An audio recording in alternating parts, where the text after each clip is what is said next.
If you're in the lucky position to be able to add a Nissan GTR to your stable, until recently you had just two models to choose from. On the low end, there's the $110,000 premium model with its 565 horsepower twin-turbo V6 paired to one of the world's greatest all-wheel drive systems. The other choice is the $175,000 Nismo edition with more power, better suspension, and dozens of other little tweaks.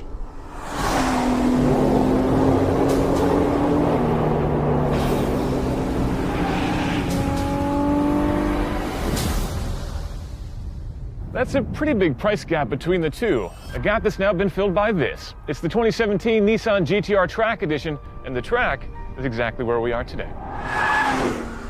The current generation of GTR, the R35, is getting on 10 years old at this point, an absolute lifetime in automotive terms, yet it took a big swig from the fountain of youth in the 2017 model year.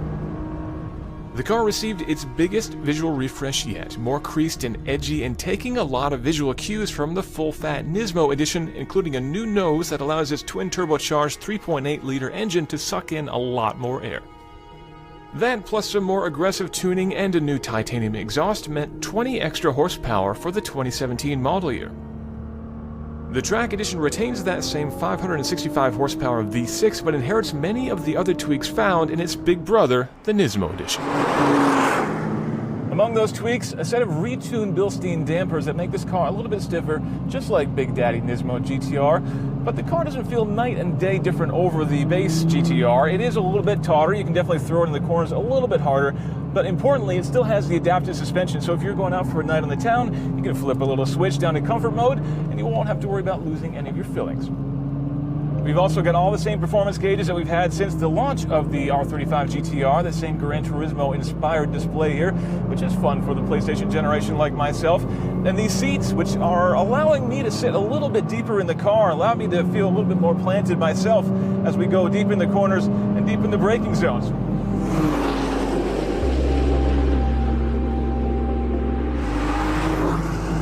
One of the bigger changes made in the 2017 GTR was to reprogram the transmission. Since the launch of the R35, the transmission has definitely been a little bit of an Achilles heel, kind of bucks and shakes when you're going through town. It's more comfortable in this 2017 model. That's pretty much unchanged as we go into the Track Edition here, but as ever, you get quick shifts when you need them, and these paddles make it real easy to grab whichever gear you want, whenever you want it.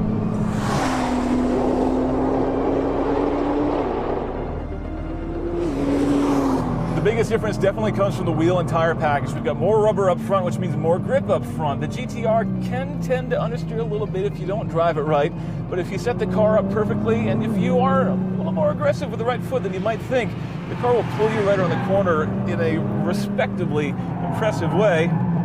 And it is absolutely a joy out here on the track. And while this V6 is maybe not the most sonorous engine in the world, it just sounds angry when you get on it, and frankly, I like it. There are a lot of other Nismo-inspired enhancements here, most of which are hidden beneath the skin, including adhesive bonding on the chassis for extra stiffness and a hood that's been reinforced for some high-speed action. There are a few visual cues that will help you identify the Track Edition, though, most notable being that dry carbon rear spoiler and the more aggressive front fenders borrowed from the Nismo. Those fenders wrap a set of lovely Nismo wheels, 20-inch forged units that feature their own little hidden trick.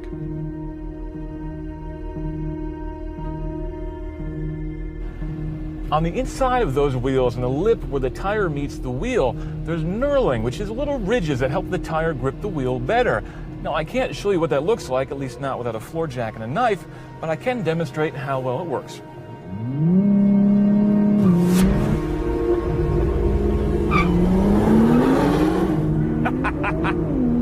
You see, the GTR launches so hard, going from 0 to 60 in just 2.7 seconds,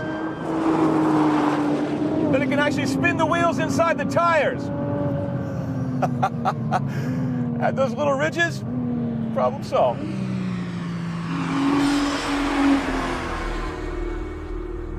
The Track Edition, it really hits a nice sweet spot between the base GTR, which is a phenomenal car, and the Nismo, which is a really phenomenal car, but also a really expensive car. For $127,000, you get a lot of performance-oriented upgrades that really make the car feel more planted and more at home here on the track. You do lack the power of the Nismo, and that's a little bit unfortunate, but frankly, I think there's plenty enough power on tap in this guy.